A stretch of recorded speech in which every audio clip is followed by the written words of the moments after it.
Hello dear learners, PG is here and welcomes you in PG point.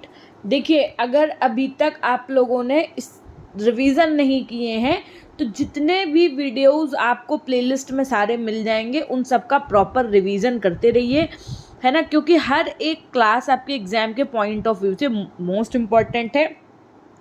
Specially जो मैंने एक playlist बनाई हुई है 4th semester all subject MCQs की, वो आप लोग देखते रहिए। उसके अलावा एक सिर्फ सारे सब्जेक्ट्स की नहीं, पेपर 1 की मेरा एक क्लास लेने का बड़ा मन है, जो कि क्लास रहेगी आपकी लाइव, और उसमें हम क्या करेंगे, कंप्लीट बुक का एनालिसिस करेंगे। कंप्लीट बुक का एनालिसिस इस तरीके से करेंगे कि बुक्स का कोई पोर्शन, बुक्स के टॉपिक होंगे और बाकी वो हैंड रिटन नोट्स के बेसिस पे होगी। कुछ बहुत अच्छा जो अभी तक कहीं नहीं देखा आपने, है ना। यानी कि बहुत कम समय में हर एक टॉपिक के जितने भी इम्पॉर्टेंट चीज़ें हैं उनका रिवीजन करना। हमारा टारगेट केवल यही है कि अगर आप पेपर 1 अच्छे से पढ़ लो तो इस बार 95+ आप मार्क्स लेकर के आइए अपने उसमें, किसमें, पेपर 1 में। वैसे तो सभी में लेकर के आइए, लेकिन पेपर 1 में तो ज़रूर ही आने चाहिए। इस तरीके से हम आपको पढ़ाना चाहते हैं, है ना। तो बस आपको क्या करना है, एक है जो टॉप कमेंटर हैं अपने चैनल की, उन्होंने क्या किया है, सारी क्लासेस देख ली हैं, ठीक है, जितनी थ्योरेटिकल थी। उसके अलावा सारे आई थिंक सो उसने मैराथन्स भी देखे हैं, because she commented in each and every video, है ना। तो हम आप लोगों से भी यही चाहेंगे कि अगर वो बच्ची कर सकती हैं तो आप भी कर सकते हैं, है ना। और अगर आप ऐसा करते हैं तो नो डाउट कि बहुत अच्छे मार्क्स आएंगे, जो शायद ही अभी तक आपने पिछले 3 सेमेस्टर में गेन किए हों, अगर आप रेगुलर वे में पढ़ेंगे, अगर आप रेगुलर फॉर्मेट में पढ़ेंगे। बस अब काम एक और करना है, जो PDF हमने प्रोवाइड कर रखी है, ले तो आप सबने ली है, उसको पढ़ो मल्टीपल टाइम्स। बहुत बच्चे हैं, लेकिन बहुत बच्चे जो होंगे जो नहीं भी पढ़ते होंगे, तो उसको क्या करिए, आप मल्टीपल टाइम्स पढ़िए, यानी कि बार बार उसका रिवीजन करिए। जो क्लासेस हम आपको यहाँ पर दे रहे हैं ये तो आपको देखनी ही देखनी है, इसके अलावा उन PDF का भी रिवीजन कर लेना है, ठीक है। ज़्यादा बड़ी बात नहीं कर रहे हैं, लेकिन पेपर 1 की अगर स्पेशली बात करें तो कोई क्वेश्चन सिंगल ऐसा नहीं होगा जो मेरी क्लासेस या नोट्स के बाहर हो। जो MCQs की क्लासेस है उनकी बात कर रही हूँ मैं, है ना। बाकी जब बुक पूरी पढ़ाई है तो सीधी सी बात है, उससे बाहर नहीं होना चाहिए। लेकिन वही है कि अगर आप पढ़ रहे हैं तो बहुत अच्छा स्कोर करेंगे इस बार, this I know very well. तो आइए शुरू करते हैं आज का आपका chapter, that is chapter number 6, योग के विकास का इतिहास और अष्टांग योग, राजयोग से संबंधित क्वेश्चंस। हाँ, तो ये भी बात हम आपको बता देते हैं कि ये वाली जो PDF है आपकी, इसमें आपके 800 से भी ज़्यादा MCQs हैं। ये भी आपके एग्जाम के पॉइंट ऑफ व्यू से मोस्ट इंपॉर्टेंट है। अगर आपने अभी तक योगा वाले MCQs या थ्योरेटिकल नोट्स वाली क्लास वो नहीं लिया है PDF, तो ले लीजिएगा, ठीक। ओके, तो चैप्टर नंबर 6, क्वेश्चन नंबर 1, योग का मूल हजारों वर्ष पहले से डैश में ही माना गया है। कहाँ माना गया है, तो भारत में ही माना गया है। भागवत गीता के व्याख्याकारों ने कितने प्रकार के योग पर बल दिया है, भागवत गीता की बात की गई है, तो भगवत गीता में 3 प्रकार के योग पर बल दिया गया है। किस योग में, कार्य बिना परिणामों की इच्छा के किए जाते हैं। किस योग में कार्य बिना परिणामों की इच्छा के किए जाते हैं, बताइए। तो करेक्ट आंसर आपका क्या हो जाएगा, कर्म योग में। बिना परिणाम की इच्छा किए जो योग होता है वो आपका कौन सा होता है, कर्म योग। स्वयं के बारे में सच्चा ज्ञान प्राप्त करने का मार्ग आपका कौन सा है, तो वो है आपका ज्ञान योग। पतंजलि अष्टांग योग में 7वां अवयव कौन सा है। अब ये 7वां अवयव आपको तभी पता होगा जब आपने थ्योरी पढ़ी होगी, है ना। तो क्वेश्चन नंबर 5 का करेक्ट आंसर आपका क्या हो जाएगा, ध्यान। पतंजलि अष्टांग योग में 7वां अवयव आपका कौन सा है, तो ध्यान है। इसीलिए कह रहे हैं कि थ्योरेटिकल PDF अगर नहीं आपके पास है, या आपने थ्योरेटिकल, आपके पास घर पे कोई बुक नहीं है, तो आप ये पढ़िए जो हमने थ्योरेटिकल नोट्स में प्रोवाइड किया है, उसमें ये सब गिवन है, अगर आप बस पढ़ पाओ अच्छे से तो। 6 नंबर क्वेश्चन क्या है, ईशावास्योपनिषद के अनुसार कौन सी प्रथा अमरता प्रदान करती है, प्रश्न संख्या 6। तो विद्या जो है वो अमरता प्रदान करती है। नेक्स्ट है स्वामी, देखिए ये जो क्वेश्चंस है ना, this plays a very much important role for the exam point of view. चाहे वो कोई सा भी क्वेश्चन हो, कब कौन सा क्वेश्चन आपसे कैसे घुमा के पूछ दिया जाए, इसलिए फोकस करते हुए चलिएगा, ठीक है। ओके, स्वामी कुवल नंद के योग गुरु कौन से थे? Question number 7। तो ये कौन थे? आपके कृष्णाचार्य थे। और ईश्वर ये निषद वाला क्वेश्चन तो हमने आपको बता ही दिया था, विद्या है। नेक्स्ट क्वेश्चन की तरफ चलेंगे। क्वेश्चन नंबर 8 क्या कह रहा है? सिद्ध सिद्धांत पद्धति में कुंडलिनी ने कितने प्रकारों का वर्णन किया है? अब ये सब चीज़ें तभी आएंगी ना जब आपने थ्योरी पढ़ रखी होगी 2 का, ठीक है। किस उपनिषद में शांडिल्य विद्या का वर्णन किया गया है? ये सब क्वेश्चन आपको नए लगेंगे, हमें पता है। ऑप्शन डी, छांदोग्य उपनिषद। पतंजलि योग सूत्र के अनुसार निम्नलिखित में से कौन सा प्राणायाम के प्रकार हैं? Question number 10। तो भयतार डैश एक प्रकार आगे झुकने वाला आसन है। अब आगे झुकने वाला आसन कौन सा है आपका? ऑप्शन बी एकदम सही हो जाएगा, पश्चिमोत्तासन। निम्नलिखित में से कौन शिव नंदी द्वारा योग के 5 सिद्धांतों में से एक है? प्रश्न संख्या 12 बताइए। तो करेक्ट आंसर हो जाएगा आपको ऑप्शन सी, ज्ञान, ठीक। सिद्ध सिद्धांत पद्धति में कुंडलिनी के कितने प्रकारों का वर्णन किया गया था? तो ये किया गया था आपके 2 प्रकारों का वर्णन। योग वशिष्ठ के अनुसार मोक्ष यानी मुक्ति प्राप्त करने के लिए स्तंभ हैं, कौन है? विचार। पतंजलि के अनुसार कष्टों के निवारण का उपाय क्या है आपके? तो पतंजलि के अनुसार कष्टों के निवारण का उपाय आपका कौन सा है? ऑप्शन डी एकदम सही हो जाएगा, विवेक ख्याति। हठ रत्नावली के अनुसार महायोग के प्रकार आपके कौन से हैं? तो ये हैं 4। कितने हैं? 4 प्रकार हैं।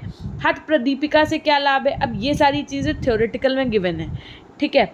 तो हठ प्रदीपिका से आपको क्या लाभ है? करेक्ट आंसर आपका यहाँ पर क्या हो जाएगा? Question number 17, option A is the right answer.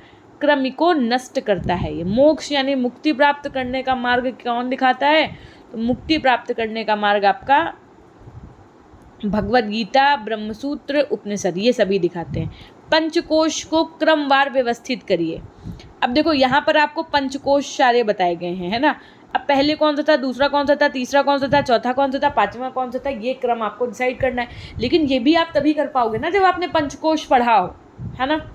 तो अब वही है कि थ्योरेटिकल नहीं पढ़ा है तो यूनिट 3 और 4 आप पढ़ लीजिएगा, मोस्ट इंपॉर्टेंट है, पहले भी बताया है। तो देखो पहले जो आया वो आपका कौन सा आया? तो अन्नय कोश आया, फिर आपका प्राणमय कोश आया था, उसके बाद में मनोमय कोश आया, फिर उसके बाद में आपका विज्ञानमय कोश आया और उसके सबसे आखिरी में आपका आनंदमय कोश आया। ये आपके पंचकोश के क्रमवार यानी कि सीक्वेंस से हमने आपको बता दिया है। तो इस बेसिस पे देखा जाए तो आपका डी ऑप्शन सही हो जाएगा। आर्य अष्टांगिक मार्ग की वकालत किसने की है? तो आर्य अष्टांगिक मार्ग की वकालत की है आपके बुद्ध ने। निम्नलिखित में से कौन 10 उपनिषदों में शामिल नहीं है? कौन सा ऐसा है जो 10 उपनिषदों में शामिल नहीं है? तो श्वेत अश्वतरोपनिषद जो है ये 10 उपनिषदों में शामिल नहीं है। बाकी मुंडकोपनिषद से आपका क्या लिया गया है? कौन सा मंत्र? कौन सा मंत्र मुंडोक उपनिषद से लिया गया है? बताइएगा कमेंट सेक्शन में। कनोपनिषद और बृहद अरण्यक उपनिषद ये आपके 10 उपनिषदों में शामिल है। निम्नलिखित में कौन क्षेत्र और क्षेत्रज्ञ को दर्शाता है? क्षेत्र और क्षेत्रज्ञ को कौन दर्शाता है? तो ऑप्शन ए प्रकृति क्षेत्र को दर्शाती है और पुरुष क्षेत्रज्ञ को दर्शाता है। प्रश्न संख्या 23 की तरफ चलेंगे। हठ प्रदीपिका और घेरा संहिता के अनुसार सूत्र नेति की लंबाई है। क्वेश्चन नंबर 23, सूत्र नेति की लंबाई आपकी लगभग 9 इंच है। ऑस्टियोआर्थराइटिस के रोगी जो होते हैं ना, इनके लिए क्या उपयुक्त रहता है? ऑस्टियोआर्थराइटिस जो बीमारी है आपकी एक प्रकार की, तो इसके लिए मंडूक आसन एकदम अच्छा रहता है। भगवत गीता के अनुसार कौन शांति की स्थिति प्राप्त नहीं कर पाता है? तो भगवत गीता के अनुसार यदि बात की जाएगी तो आपका विद्वान जो है वो शांति की स्थिति प्राप्त नहीं कर पाता है, अध्यात्म प्रसाद का परिणाम है। तो किसका है ये? तो निर्विचार संपत्ति का परिणाम है। Question number 27, last but not the least, अति अम्लता के रोगियों के लिए कौन सा योग अभ्यास लाभकारी है? तो ये है आपका नदी शोधन योग अभ्यास, है ना। फिर देखिए जो आपका 7th चैप्टर है that is related to your योग का चिकित्सीय महत्व, योग एवं मानसिक स्वास्थ्य से संबंधित। पहला क्वेश्चन, स्वस्थ रहने का यौगिक सिद्धांत क्या है? तो आचार विचार और आहार, ये दोनों ही ऑप्शन सी सही हो जाएगा। हमारे जीवन के सभी विसंगतियों के बीच मात्र योग जीवन शैली ही हमें समचित्तता से संपन्न करेगी तथा हमारे सभी प्रयासों को सृजनात्मक एवं कुशल बनाएगी। ये कथन है, ये कथन किसका है? तो ये कथन है आपके भगवत गीता का। क्वेश्चन नंबर 3 आपका क्या है? प्रत्येक व्यक्ति की आवश्यकता के लिए इस दुनिया में बहुत कुछ मौजूद है, किंतु किसी व्यक्ति की लालसा के लिए ये पर्याप्त नहीं है। ये कथन किसका था? प्रश्न संख्या 3। तो ये कथन था आपके महात्मा गांधी जी का। नेक्स्ट क्वेश्चन की तरफ चलेंगे। योग का मानव के लिए महत्व क्या है? तो योग का मानव के लिए महत्व शरीर को हष्टपुष्ट बनाना, कार्य करने की शक्ति बढ़ाना, रक्त शुद्ध करना, तो ये सभी सही हो जाएगा। पेट रोग में कौन सा आसन लाभदायक होता है? जब पेट से संबंधित कोई रोग होता है तब ऐसा कौन सा आसन करना चाहिए कि आपको उसमें आराम मिलेगी? तो चाहे वो आपका ताड़ासन हो, चाहे धनुरासन हो, चाहे भुजंगासन हो, ये सभी इंपॉर्टेंट होते हैं। योग सहायक है, किस चीज़ में सहायक है? स्मृति एवं अधिगम क्षमता बढ़ाने में, कार्य क्षमता में वृद्धि करने के लिए, मानसिक संतुलन में सहायता के लिए, या फिर ये सभी? प्रश्न संख्या 6। तो करेक्ट आंसर आपका क्या हो जाएगा? उपर्युक्त सभी, ऑप्शन डी सही हो जाएगा। प्राचीन ग्रंथों के अनुसार अंतिम भोजन करना चाहिए रात में सूर्योदय पे या फिर सूर्यास्त में, या कभी नहीं? तो करेक्ट आंसर हो जाएगा सूर्यास्त। वैसे तो माना जाता है कि सूर्यास्त के समय भोजन जो आप कर लेते हैं ना, उसके बाद में कुछ नहीं खाना चाहिए। हद है, कहते हैं कि हद है आप 8 बजे तक भी खाना खा लो, लेकिन आजकल क्या है, रात्रिचर लोग हैं, हम कह रहे हैं, लेकिन उनमें से हम भी शामिल होते हैं। भाई अगर कोई व्यक्ति रात में जग करके काम कर रहा होगा, जस्ट लाइक बहुत से आप लोगों के भी ऐसे काम होते हैं जो मुझे करने पड़ते हैं इस समय रातों रात, है ना। बहुत सी चीज़ें ऐसी हैं जो PDF बनाना हो, या ऐसे बहुत सी चीज़ें होती, कंटेंट क्रिएट करना है, कहीं किस इशू आ रहा है, सिर्फ एक बच्चे का तो कोई इशू होता नहीं है, बहुत बच्चों के बहुत से इशूज़ होते हैं, उनको सॉल्व आउट करने में। तो अगर कोई इंसान रात में जग रहा है तो स्वाभाविक सी बात है कि भाई उसे भूख तो लगी नहीं है, तो वो खाएगा और वो फिर नुकसान करता है। और उसी की देखो, अगर आप नियम के विरुद्ध जाएंगे, भाई ब्रह्मांड का नियम क्या है? ब्रह्मांड का नियम यही है ना कि सुबह उठो, दोपहर में भले सो जाओ, रात में सो आराम से, है ना, प्रॉपर 3 बार खाना खाना, ये सब क्या है? नियम है, प्रकृति के नियम, प्रकृति के द्वारा बनाए गए। अगर प्रकृति के नियम के विपरीत आप जाएंगे तो स्वाभाविक सी बात है कि आपको 10 रोग घेर लेंगे, है ना। और आजकल के समय में आप देखिए, जो छोटे छोटे बच्चे हैं उनको किसी को चश्मा टेस्ट है, किसी को कुछ है, किसी को कुछ है। पहले भी तो समय यही था, तब ऐसा कुछ नहीं था। क्यों? क्योंकि तब नियमों का पालन किया जाता था। अब तो सब एकदम अलग है ना। अन्नम ब्रह्मा का अर्थ क्या है? Question number 8। तो अन्नम ब्रह्मा का मतलब क्या है? भोजन क्या है? ब्रह्मा है। दोपहर का भोजन किसकी तरह करना चाहिए? दोपहर का भोजन एक राजकुमार की तरह करना चाहिए और रात का भोजन एक भिखारी की तरह करना चाहिए, ऐसा कहा गया है। शरीर कितने पंचभूतों का संगठन है? शरीर कितने पंचभूतों का संगठन है? Question number 10। तो 5, सीधी सी बात है, पंच है तो 5 ही होगा। अनिद्रा की स्थिति में कौन सा प्राणायाम करना चाहिए? अनिद्रा की स्थिति में अनुलोम विलोम करना चाहिए। हाइपर टेंशन में कौन सा आसन करना चाहिए? जैसे बहुत ज़्यादा टेंस होता है ना आदमी, एकदम हाइपर टेंस, तो उस समय श्वासन, वक्रासन और कोणासन, ये सभी करने चाहिए। मोटापा कम करने में सहायक आसन आपका कौन सा है? तो मोटापा कम करने में आपका हलासन, चक्रासन, कोणासन, ये सभी सहायक होते हैं। इसी की ज़रूरत सबको आजकल के समय में है, इवन मुझे भी है, लोगों को तो क्या ही कहूँ। तो chapter number 8 that is related to your यौगिक अभ्यास की अवधारणा एवं प्रकार, आसन, प्राणायाम, क्रिया, बंद, मुद्रा और ध्यान, ये सारे चैप्टर्स इंक्लूड कर दिए गए इसके अंदर। प्राणायाम में रोचक होता है, क्या रोचक होता है? तो सांस छोड़ना, ये रोचक होता है। कौन सा आसन ध्यानात्मक आसन के प्रकारों में नहीं आता है? तो ये क्वेश्चन तभी कर पाओगे ना जब आपने सारे आसन को अच्छे से पढ़ा होगा। इन आसन को हमने पिक्चर के साथ में, बुक की पिक्चर भी ऐड की है उसमें आपकी PDF में, अगर आपके पास है तो उसको अच्छे से पढ़ लीजिएगा एक बार, है ना। तो करेक्ट आंसर हो जाएगा आपका मकर आसन। भुजंगीकरण प्राणायाम का निम्नलिखित में से किस ग्रंथ में वर्णन किया गया है? तो ये किया गया है आपका हठ रत्नावली में। हठ प्रदीपिका के अनुसार कुंभक प्राणायाम के अभ्यास हेतु कौन सा समय बताया गया है? तो ये बताया गया आपका प्रातः, मध्य दिन, सायं व अर्धरात्रि में। योग वशिष्ठ के अनुसार मोक्ष की प्राप्ति के स्तंभ हैं। योग वशिष्ठ के अनुसार संतोष, विचार, वैराग्य या विवेक। सही उत्तर के लिए आपको इन कूट का प्रयोग करना है। मतलब पहला और दूसरा सही है, पहला दूसरा का मतलब संतोष और विचार सही है, या विचार और वैराग्य सही है, या वैराग्य और विवेक सही है, या विवेक और संतोष सही है। तो योग वशिष्ठ के अनुसार मोक्ष प्राप्ति के स्तंभ आपके क्या कौन से हैं? तो संतोष और विचार है। ऑप्शन ए सही हो जाएगा आपका। चित्त भूमि के अंतर्गत निम्नलिखित शामिल है। क्या चित्त भूमि के अंतर्गत? फिर से इसको आपको कूट के माध्यम से सॉल्व करना है। तो यहाँ पर आपका करेक्ट आंसर क्या हो जाएगा? पहला, दूसरा और चौथा, यानी कि मूढ़, विकल्प और निरुद्ध, ये आपके सही हो जाएंगे। क्वेश्चन नंबर 6 ऑप्शन सी एकदम सही हो जाएगा। पतंजलि योग सूत्र के अनुसार निम्नलिखित में से प्राणायाम के प्रकार हैं, कौन है?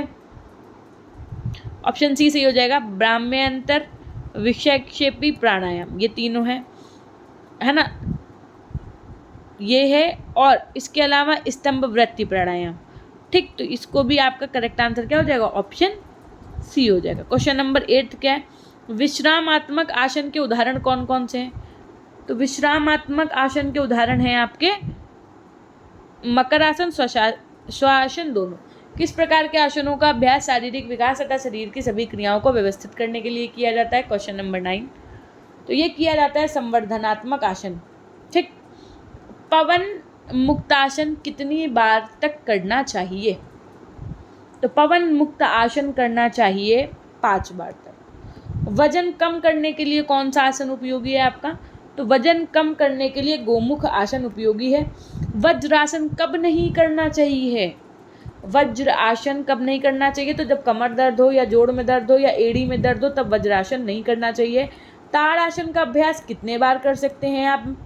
तो ताड़ आसन का अभ्यास आप 10 से 15 बार कर सकते हैं। ताड़ आसन करते समय गर्दन कैसी रखनी चाहिए? तो ताड़ आसन करते समय गर्दन आपको सीधी रखनी चाहिए। सांस का नियंत्रण व नियमन करते हैं, उसको क्या कहते हैं आप? तो सांस का नियंत्रण व नियमन करते हैं प्राणायाम से। पृथ्वी के प्रत्येक तत्व को प्रेरित करने वाली शक्ति कौन सी है आपकी? तो ये है प्राण शक्ति, जो पृथ्वी के प्रत्येक तत्व को प्रेरित करती है। प्राण शक्ति जन्म देती है किस शक्ति को? तो प्राण से शक्ति जो है वो जन्म देती है विचार शक्ति को। स्वास्थ्य की रक्षा के लिए क्या आवश्यक है? तो स्वास्थ्य की रक्षा के लिए सकारात्मक विचार आवश्यक है। नेक्स्ट क्वेश्चन की तरफ चलेंगे। हमारे मन की अशुद्धियाँ दूर करता है, कौन दूर करता है? हमारे मन की अशुद्धियाँ प्राणायाम दूर करता है। प्राणायाम के प्रकार हैं, तो शीतकारी, शीतली, भ्रामरी, मूर्छा, सूर्य भेदना, उज्जयी, ये सभी।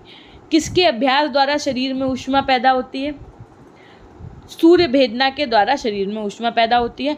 किस प्राणायाम में फेफड़े पूरी तरह फैलते हैं तथा विजय योद्धा की तरह छाती फूलती है? तो उज्जयी प्राणायाम में। प्राणायाम किसे चुस्त बनाता है? प्राणायाम आपका पैंक्रियाज, स्प्लीन, जिगर, इन सबको चुस्त बनाता है। प्राणायाम को लगातार करने से क्या मजबूत बनता है आपका? तो प्राणायाम अगर आप लगातार करेंगे तो आपका जो तंत्रिका तंत्र है, that is your nervous system, वो मजबूत बनेगा। योग आसन करने का आदर्श समय, यानी कि एक ideal time for doing yoga is what? तो सीधी सी बात है, सुबह का ही सबसे अच्छा माना जाता है। आसनों का अभ्यास करते समय रहना चाहिए, क्या रहना चाहिए? तो जब आप आसन का अभ्यास कर रहे हो तो आपको शांत रहना चाहिए। ओके, नेक्स्ट क्वेश्चन की नेक्स्ट आपके चैप्टर की तरफ चलेंगे।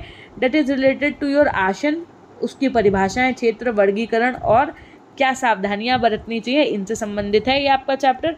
पहला क्वेश्चन है आपका, कपालभाति अभ्यास का मुख्य चिकित्सीय लाभ क्या है? कपालभाति बहुत लोगों को देखा होगा आपने करते हुए। तो कफ संबंधी विकारों को दूर करने के लिए ये ऑलमोस्ट लोग करते हैं। योग कक्षा आमतौर पर किसके साथ प्रारंभ की जाती है? तो प्रेयर के साथ में, प्रार्थना के साथ में। वेदांत के विख्यात आचार्यत्रय हैं, वेदांत के विख्यात आचार्यत्रय हैं आपके कौन कौन से हैं? तो देखो, पहला, दूसरा और चौथा, मध्व, नारद और शंकर। ठीक, ये आपके प्रमुख हैं। नीचे दिए गए दो कथनों में से एक को अभिकथन ए और दूसरे को तर्क आर की संज्ञा दी गई है। अब इन विकल्पों से सही उत्तर बताना है। देखो पहला जो अभिकथन दिया गया वो दिया गया प्रस्थानत्रयी मोक्ष की प्राप्ति का मार्ग दिखाती है, और जो इसका रीज़न दिया गया, जो इसका तर्क दिया गया है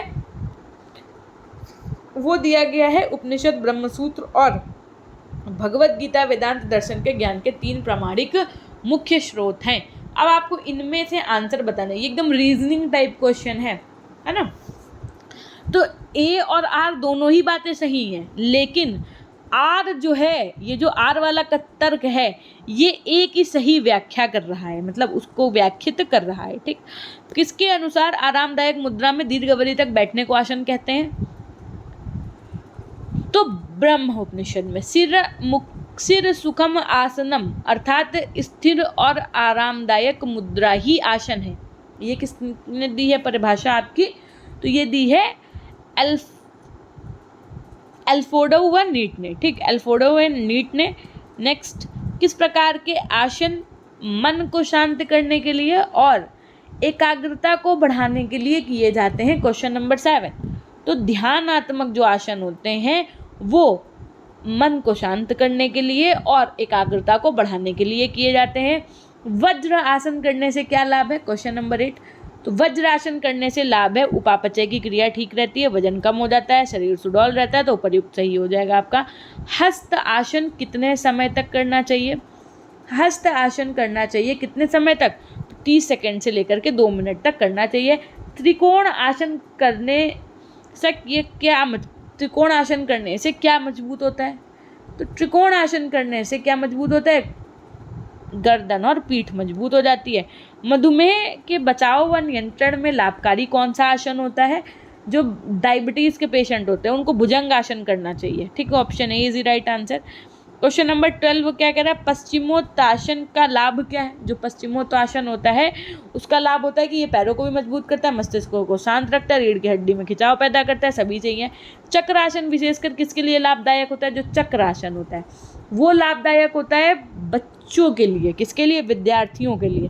योगासन किस प्रकार का विकास करता है? तो योगासन आपके बौद्धिक है, मानसिक है, शारीरिक है, सभी प्रकार के विकास करता है। सूर्य नमस्कार पद्धति में किसका वर्णन किया गया है? तो सूर्य नमस्कार पद्धति में परिधान, स्थान, काल, आयु संबंधी नियम, इन सभी का वर्णन किया गया। भोजन कैसा करना चाहिए? तो भोजन करना चाहिए आपको सुपाच्य, हल्का और सात्विक। एकदम सही है। पद्मासन शब्द पद्म का अर्थ क्या होता है यहाँ पर? तो कमल होता है। टीबी व दमा होने पर क्या लाभदायक है आपका? तो सर्वांगासन, भुजंगासन, सिद्धासन, ये सभी आपका सही हो जाएगा। ठीक, नेक्स्ट क्वेश्चन की तरफ चलेंगे। That is related to your chapter number 10 and chapter number 10 is स्वास्थ्य प्रबंधन के लिए योग का समेकित दृष्टिकोण। ठीक है, अब देखिए यहाँ से हम आपको ये बता दें कि जो आपके ये क्वेश्चंस हैं ये इसके बाद में कंप्लीट हो जाएंगे, लेकिन आप लोग क्या करते हैं, मैंने एक भी बार अगर सेशन में नहीं बोला कि आप लोग सेशन को लाइक कर दीजिएगा, तो मैं देखती हूँ कि केवल कुछ ही बच्चे हैं जिनकी हैबिट में लाइक करना क्लास को, बाकी बस पढ़ते हैं और निकल लेते हैं। एकदम जैसे गेस्ट हाउस में जाओ और बारात करके चले आओ वाला हाल है, मतलब कोई मीनिंग ही नहीं है। बस आए, क्लास देखा, निकल लिए, ना कोई कमेंट, ना लाइक, ना कुछ। अरे भाई, इतना भी सेल्फिश बनने की क्या ज़रूरत है? आप अब हम ये नहीं कहते हैं आप कि शिक्षक बनेंगे, भावी शिक्षक हैं। हम कहते हैं भैया ये आपका 4th सेमेस्टर है, इट मीन्स कि यू आर अ टीचर। मैं सच बताऊं, मैंने ये रियलाइज़ किया है कि चेंजमेंट आ गया आप लोगों के अंदर। मैम आपने कैसे रियलाइज़ किया? आप तो हम लोगों से प्रत्यक्ष रूप से मिले भी नहीं हैं, लेकिन आज मैं आपको इसी वीडियो के माध्यम से एक बात भी बता देती हूँ। लास्ट जब 2nd सेमेस्टर में बात आई थी डेट शीट चेंज कराने की, तो मैंने ट्वीट किया था और फिर नो डाउट की बात सुनी भी गई थी यूनिवर्सिटी की तरफ से और चीज़ें बदली थी। ठीक उस समय जो कंट्रोवर्सी हुई थी उसमें बच्चों ने इतना गंदा बोला था कि शायद ही वो शब्द हम कभी जीवन में अपने भूल पाएँ। हालांकि फिर मुझे कुछ लोगों ने समझाया कि ये सोशल मीडिया प्लेटफॉर्म्स हैं, यहाँ अगर आपको अप्रिसिएशन मिलेगा तो नो डाउट आपको हेट्स भी सहनी पड़ेगी। और लोगों ने कहा कि वैकेंसी सुपर टेट के आके चली जाएगी मैडम, और आप केवल जो है बीएड ही हम लोगों का नहीं करवा पाएंगी, डेट ही बढ़वाते रहिए, सुपर टेट की वैकेंसी चली जाएगी। तो जिन्होंने ये कही थी, खैर उनके मुंह पे अब एक तरीके से ये जवाब है कि अभी तक आयोग ही नहीं बना, यूपी टेट नहीं हुआ, आप सुपर टेट की उस समय बात कर रहे थे हमसे। तो अब क्या हुआ सुनो इस बार, अब जब 4th सेमेस्टर में कुछ बच्चों का एसएससी का पेपर लगा हुआ, तो डेट चेंज करने की जब बात आई तो मैंने देखा कि वहाँ पर सिंगल कमेंट ऐसा कोई हेट वाला नहीं है। इवन सारे बच्चे जिनका पेपर नहीं है वो यही कह रहे हैं कि मैम मेरी वजह से किसी को नुकसान ना हो, भले मेरा पेपर 2-3 दिन लेट हो जाए लेकिन हमें कोई प्रॉब्लम नहीं है। तो यही सबसे बड़ा चेंज है जो हमने आप लोगों के अंदर देखा। तो ये कैसे हुआ आपको पता है, भले आप चीज़ों को बहुत ज़्यादा डीपली नहीं पढ़ रहे हो, लेकिन अगर आप पढ़ रहे हैं, अगर आप शिक्षा के क्षेत्र में हैं, तो नो डाउट कि परिवर्तन ही संसार का नियम है। और आप ही लोगों के साथ हमने ये चेंजमेंट आप लोगों के अंदर देखा और लिटरली मुझे ये देख करके बहुत बहुत ज़्यादा अच्छा लगा। So thank you so much कि आप हमारे से जुड़े, हमारे इस परिवार से जुड़े, और नो डाउट कि आप आगे भविष्य में बहुत अच्छा कुछ करें और एक बढ़िया से टीचर के रूप में इस देश को आगे बढ़ाएं, जो कमियां हैं उनको सुधारें और आप अपने एंड से बहुत अच्छा काम करें, है ना। यही आशा ही नहीं अपितु विश्वास है कि आप ऐसा करेंगे भी। तो बहुत अच्छा लगता है हमें आप लोगों के साथ रहना, पढ़ाना और चीज़ों को आगे बढ़ाना। ठीक, ये एक हेल्पिंग प्लेटफॉर्म है, बस आप इसको इस दृष्टिकोण से, इस नज़रिए से देखिए, बाकी कोई विशिष्ट उद्देश्य नहीं है हमारा। ठीक, तो अब देखिए चैप्टर नंबर 10 का जो पहला क्वेश्चन है, संतुलित भोजन मनुष्य को कैसा पोषण प्रदान करता है आपका, तो उत्तम पोषण प्रदान करता है। वह भोजन जो हमारे शरीर को उत्तम स्वास्थ्य प्रदान करता है वो आपका कौन सा है, तो संतुलित भोजन। आहार व ठोस तथा तरल पदार्थ होता है जो जीवित रहने, स्वस्थ स्वास्थ्य को बनाए रखने, सामाजिक एवं पारिवारिक संबंध की एकता के लिए, संवेगात्मक तृप्ति के लिए, सुरक्षा व प्रेम की भावना दृढ़ बनाने के लिए आवश्यक होता है। मनुष्य की शारीरिक, मानसिक, संवेगात्मक और सामाजिक क्षमता के संतुलन के लिए आहार अत्यावश्यक पदार्थ है। ये कथन किसका है, तो ये कथन है आपके सुधा नारायण जी का। भोजन जीवन के लिए एक आधारी आवश्यकता है, भोजन ही शरीर को पोषण प्रदान करता है। ये कथन किसका है, तो ये कथन है आपके शुभांगिनी जोशी का। भोजन वह पदार्थ है जो हमारे शरीर को पोषित करता है। प्रत्येक भोज्य पदार्थ में शरीर को पोषित करने की अलग अलग क्षमता होती है। प्रत्येक भोज्य पदार्थ में पोषक तत्व की मात्रा विभिन्न होती है। ये कथन किसका है, तो ये कथन है आपके उषा टंडन का। क्वेश्चन नंबर 6 आपका क्या है, भोजन शरीर का पोषण करता है। शरीर द्वारा खाने पीने वाले पदार्थ जो शरीर में अवशोषित होकर ऊर्जा प्रदान करते हैं, शारीरिक वृद्धि करते हैं, ऊतकों की मरम्मत करते हैं, शारीरिक क्रियाओं पर नियंत्रण रखते हैं, वो भोजन कहलाता है। ये कथन किसका है, तो ये कथन है आपके यूडकिन का।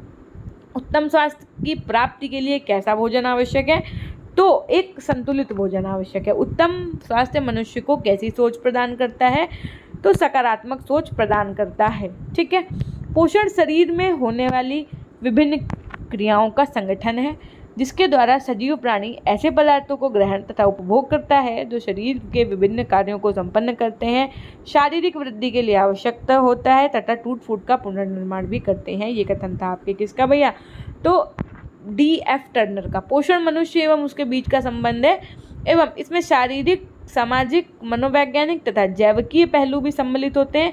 ये कथन किसका है, ये कथन है आपके यूडकिन का। जिन सूक्ष्म रासायनिक प्रक्रियाओं के द्वारा आहार के पाचन, पोषण तथा संग्रह के बाद उसका उपयोग शरीर द्वारा होता है उसे पोषण कहते हैं। ये कथन किसका है, तो ये कथन है आपके सुधा नारायण जी का। नेक्स्ट क्वेश्चन की तरफ चलेंगे। विभिन्न पौष्टिक तत्वों का अध्ययन, उनके कार्य, भोज्य स्रोत तथा उनका मानव कल्याण पर प्रभावी पोषण कहलाता है। ये कथन किसका है, ये कथन है एस मुदाम्बी एवं शालिनी राव का। शरीर की विभिन्न जटिल रासायनिक प्रक्रियाओं को संपन्न करने के लिए भोजन में उपस्थित किन तत्वों की आवश्यकता होती है, ये होती है पौष्टिक तत्वों की आवश्यकता। पोषण का क्या अर्थ है, क्वेश्चन नंबर 13, पोषण का क्या अर्थ है, तो भैया भोजन का पाचन, अभिशोषण, उपापचय होगा यहाँ पे। ठीक है, ये सभी आपका सही हो जाएगा। उत्तम पोषण द्वारा शरीर को क्या प्राप्त होता है, अगर एक अच्छा पोषण है तो शरीर को प्राप्त होता है रोग रोधन क्षमता, ऊर्जा प्राप्ति, शरीर निर्माण, ये सभी सही हो जाएगा। प्रबंधन आधारभूत समन्वय तथा संचालन क्रिया है जिसमें संगठित प्रयास सम्मिलित रहते हैं। प्रबंधन की यह परिभाषा दी गई किसके द्वारा, तो ये दी गई है आपके मैकफारलैंड के द्वारा। 17 नंबर क्वेश्चन, किसने कहा कि प्रबंधन पूर्व निर्धारित उद्देश्यों की प्राप्ति के लिए मानवीय तथा अन्य संस्थानों का उपयोग करने की सुनिश्चित प्रक्रिया है, तो ये करेक्ट हो जाएगा आपका जॉर्ज टेरी। प्रबंधन एक विशिष्ट प्रक्रिया है जिसके द्वारा मानवीय तथा अन्य संसाधनों का उपयोग करते हुए पूर्व निर्धारित उद्देश्यों को प्राप्त करने का प्रयास किया जाता है। करेक्ट आंसर हो जाएगा आपका टेरी। प्रबंधन की विशेषताएं हैं, क्या है प्रबंधन की विशेषताएं, व्हाट आर दी, बताइए भैया। प्रबंधन कार्य सफलता को बढ़ाता है। मैनेजमेंट एक सउद्देश्य प्रक्रिया है और एक सार्वभौमिकता होती है इसमें, तो सही सभी हो जाएगा। फिर है प्रबंधन के विशिष्ट लक्ष्य क्या है, तो प्रबंधन के विशिष्ट लक्ष्य ये एक समन्वित प्रक्रिया है, बहुआयामी प्रक्रिया है, क्रिया आधारित प्रक्रिया, ये सभी सही हो जाएगा। एक अक्षय प्रबंधक में, एक अक्षय मैनेजर में क्या क्या विशेषताएं पाई जाती हैं, what are the qualities found in the manager, that is वो शारीरिक और मानसिक रूप से स्वस्थ होता है, सैद्धांतिक क्षमता होती है और दृढ़ता और लोचशीलता का समन्वय होता है। Option D is the right answer, उपर्युक्त सभी। So finally you have completed this from here, यानी कि आपने जो योग फिजिकल हेल्थ और योगा एजुकेशन वाले बच्चे हैं उनके ये पूरा जो आपका इजी नोट्स है ये पूरा कंप्लीट हो चुका है। If you want to read this PDF then install PG point app. देखिए PG पॉइंट ऐप आप इंस्टॉल कर लीजिए। वहाँ पर करना क्या है मैम, हमने कहा वहाँ पर आप PG पॉइंट रेफरल कोड डालिएगा। आपको दो ऑप्शन दिखेंगे, एक ई नोट्स का दिखेगा, एक कोर्सेस का दिखेगा। आपको ये वाली PDF अगर पढ़नी है तो आपको ई नोट्स पे जाना होगा।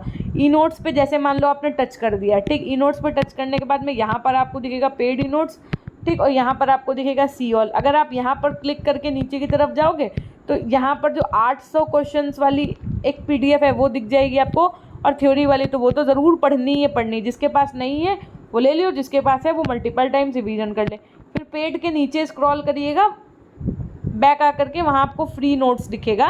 फ्री नोट्स के साइड में आपको सी ऑल दिखेगा, वहाँ पर आप स्क्रॉल करेंगे तो जैसा आपने देखा भी होगा पेपर 1, 2, 3, 4 सभी PDF वहाँ पर अवेलेबल हैं इजी नोट्स की, बिल्कुल ₹0 में। आपको कुछ भी नहीं उसमें लगेगा पढ़ने के लिए, आराम से आप इसका रिवीजन कर सकते हैं, ठीक है।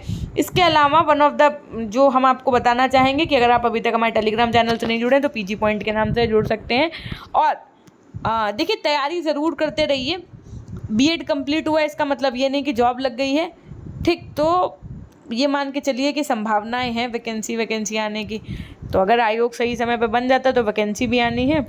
और PG पॉइंट ऑफिशियल के नाम से हमारी इंस्टाग्राम ID है, वहाँ से भी जुड़ सकते हैं। और आयोग बनने के बाद सबसे पहले सभी को पता है, पूरी दुनिया को पता है कि भैया आयोग बन जाता है एक बार तो सबसे पहले अगर आपका कोई एग्ज़ाम होगा तो डैट इज़ UP टेट। तो नो डाउट कि उसके लिए भी आपको रेडी रहना है ना। CTET दे चुके हैं, पास हैं तो बहुत अच्छी बात है वो तो। और UP टेट इसके बाद आना है अगर तो UP टेट भी आप पास करिएगा, क्योंकि नया आयोग बन रहा है अगर तो क्या क्या नई नई पॉलिसीज़ देते हैं गॉड नोज़। बस भरोसा रखिए एक, है ना, और अच्छे से पढ़ते रहिए, है ना। हर चीज़ का सल्यूशन ही कहीं ना कहीं एजुकेशन से रिलेटेड होता है, तो लाइफ में हमेशा पढ़ते रहिएगा। ज़रूरी नहीं है कि आप डिग्री लीजिए, लेकिन पढ़ना एक बहुत अच्छी क्वालिटी है। Either it is related to book reading or of any other things, बस क्योंकि नॉलेज तो मिलता ही रहेगा आप अच्छे से अगर आप चीज़ों को करते हैं, है ना। तो यहीं से करेंगे सेशन को एंड अच्छे से पेपर दे करके आइए। वेरी ऑल द बेस्ट और बहुत बहुत सारे आपके लिए शुभकामनाएं आपके अग्रिम भविष्य के लिए। धन्यवाद।